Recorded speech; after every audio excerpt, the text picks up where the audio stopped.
Covering news where you live. This is 5 News. Well, thank you for joining us on this Wednesday for the latest news and weather where you live. I'm Joe Ellison.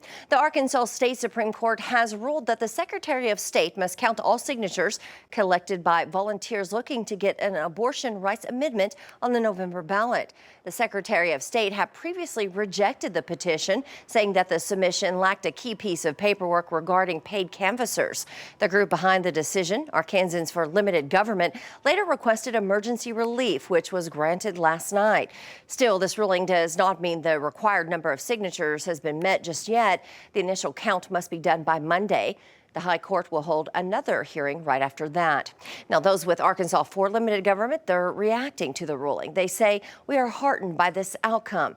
The decision is reflective of our state motto, the people rule." They go on to say that they anticipate more legal challenges down the road. Of course, we will bring you the latest right here on 5 News. Fort Smith City directors approve adding new incentives to a program designed to bring workers to the city. It's called the Make My Move program. The idea is to bring more remote workers who qualify into the city by offering incentives like season passes to Parrot Island Water Park and memberships to the Marshals Museum that total near $1,900. The city is also offering cash incentives up to $10,000. We propose the introduction of cash incentives to participants of $10,000 if they purchase a home and $5,000 if they rent, which is similar to West Memphis's current offer. This would bring our total offer package to $11,900 when coupled with our current incentive package. Well, directors also formally approved a third-party review of an audit of the Fort Smith Animal Haven. The original audit accused Animal Haven of overcharging and incorrectly billing the city. Well, this audit shows the amount owed to the city is about $100,000 less than what that original audit showed. All right, we're going to get to more news for you in just a minute. But first, let's get that weather for you. Here's Zach.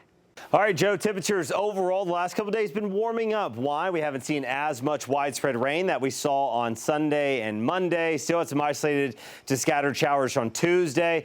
Temperatures got more into the 80s. We're below average for this time of year, so we're going to start warming back up, and we'll be near average overall across the region today, tomorrow, and then we're going to try to bring it back down a little bit before it really takes off next week. A few isolated showers can't be ruled out today. I think we'll have them. Coverage is lower.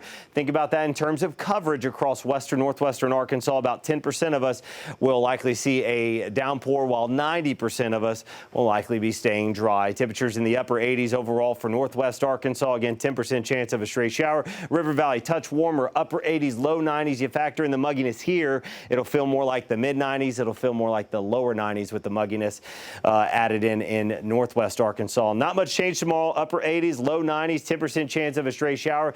Next best chance for rain starting to increase as we go Friday night into Saturday. Joe, we'll keep you updated. All right. Thank you, Zach. Well, Fort Smith Public Schools is trying a pilot program for the next school year, helping to make the middle schools, they say, in the district phone free.